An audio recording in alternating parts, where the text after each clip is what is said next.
হয়েছিল P O Q দুটি নৌকা যথাক্রমে 8 মিটার পার সেকেন্ড ও 5 মিটার পার সেকেন্ড বেগ এবং 4 মিটার পার সেকেন্ড স্কোয়ার ও 6 মিটার পার সেকেন্ড স্কোয়ার ত্বরণ নিয়ে একটি প্রতিযোগিতায় যাত্রা শুরু করে এবং একই সময়ে তারা নদীর অপর তীরে পৌঁছায়। আচ্ছা, তো আমাদের কাছে জানতে চাওয়া হয়েছে যাত্রা শুরুর 4 সেকেন্ড পরে নৌকা দুটির মধ্যবর্তী দূরত্ব কত হবে। আচ্ছা, খেয়াল করলে দেখবে দুইটা নৌকা ছিল, একটা পি নৌকা আর একটা হচ্ছে কিউ নৌকা। আচ্ছা, তো এই যে পি নৌকার ক্ষেত্রে কি হয়েছে, পি নৌকার ক্ষেত্রে এইটার যাত্রা শুরু করেছিল 8 মিটার পার সেকেন্ড বেগে। তাহলে এটার আদি বেগ আমরা লিখতে পারি u equal to 8 metre per second. আচ্ছা, এরপরে নৌকাটির 4 মিটার পার সেকেন্ড স্কোয়ার ত্বরণ ছিল, তাহলে আমরা লিখতে পারি পি নৌকাটির ত্বরণ a equal to 4 metre per second square.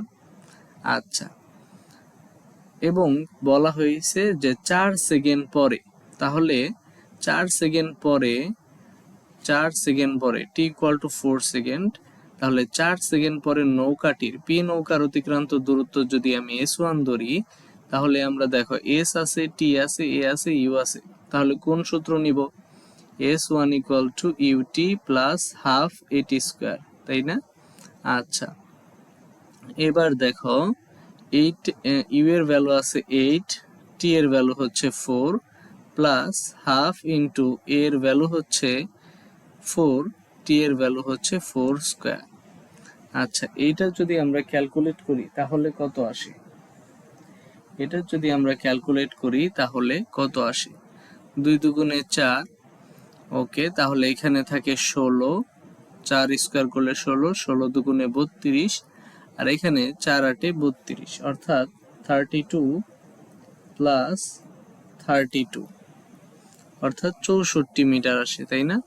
অর্থাৎ 4 সেকেন্ডে পি নৌকাটি 64 মিটার দূরত্ব অতিক্রম করে।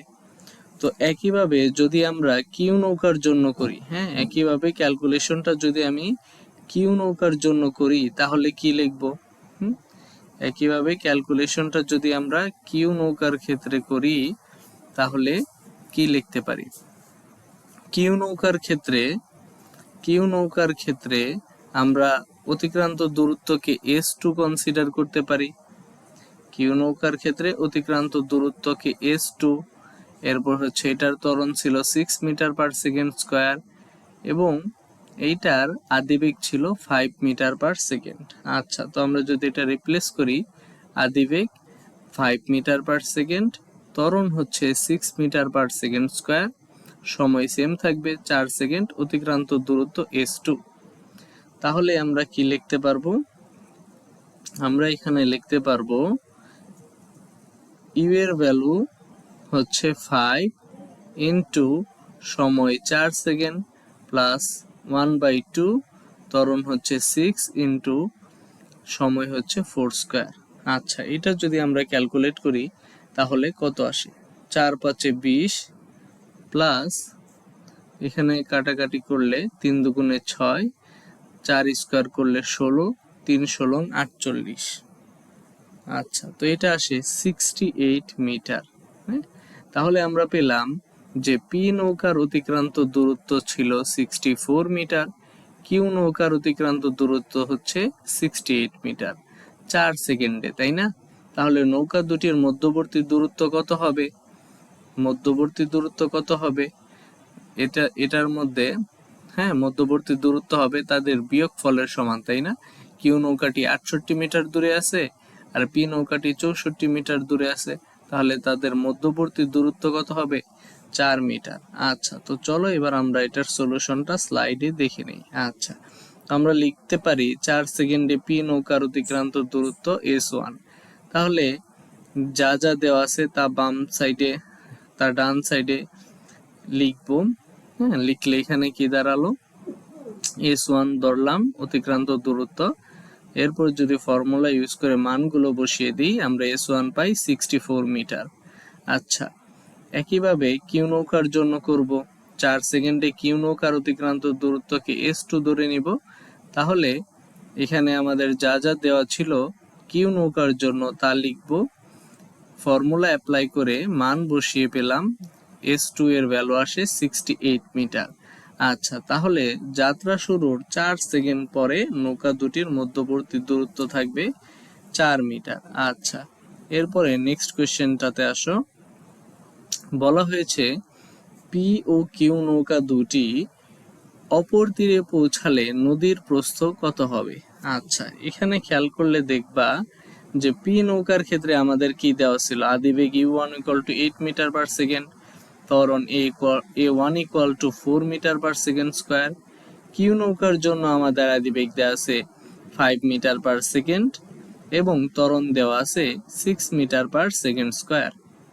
আচ্ছা, যদি আমরা ধরে নেই যে টি সময়ে পি ও কিউ নৌকা দুটি নদীর অপর তীরে পৌঁছাবে, হ্যাঁ, টি সময়ে নৌকা দুটি অপর তীরে পৌঁছাবে, তাহলে পি নৌকার ক্ষেত্রে আমরা লিখতে পারি না যে টি সময়ে পি নৌকার অতিক্রান্ত দূরত্ব হবে S1 = E1t + half A1t square.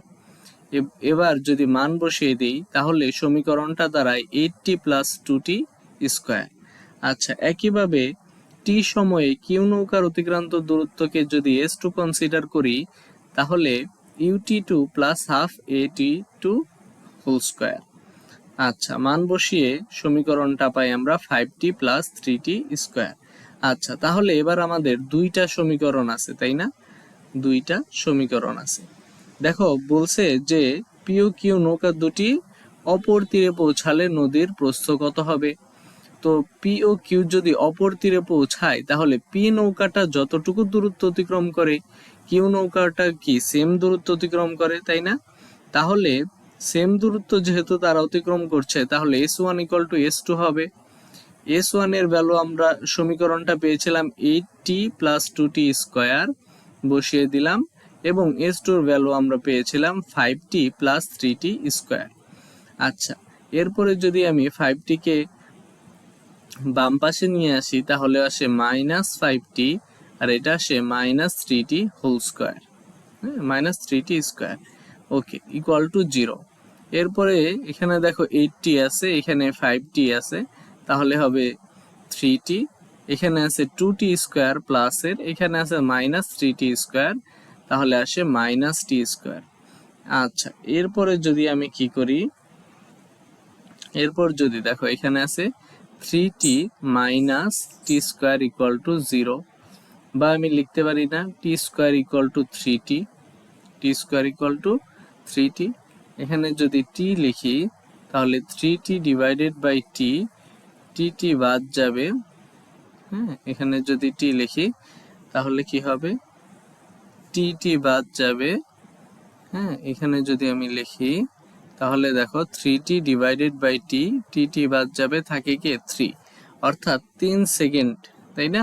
সুতরাং 3 সেকেন্ডে পি ও কিউ নৌকা দুটি নদীর অপর তীরে পৌঁছাবে, এটা আমরা দেখলাম, তাই না? 3 সেকেন্ড সময় লাগবে। ওকে, এবার খেয়াল করো তো, ধরো এখানে দুইটা নৌকা আছে, পি নৌকা এবং কিউ নৌকা, তো তারা 3 সেকেন্ড পরে নদীর অপর তীরে পৌঁছায়, তাহলে পি নৌকা যতটুকু দূরত্ব অতিক্রম করলো, কিউ নৌকা যতটুকু দূরত্ব অতিক্রম করলো, সেটা কি নদীর প্রস্থের সমান না? নদীর প্রস্থের সমান।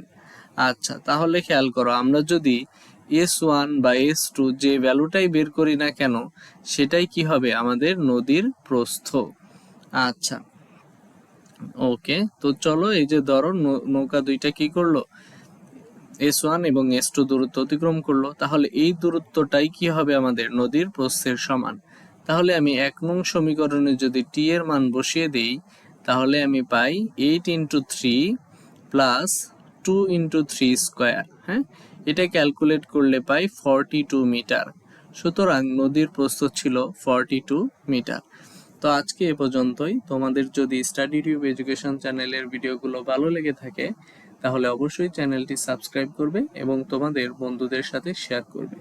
ততক্ষণ পর্যন্ত সবাই ভালো থাকবে, সুস্থ থাকবে। আল্লাহ হাফেজ।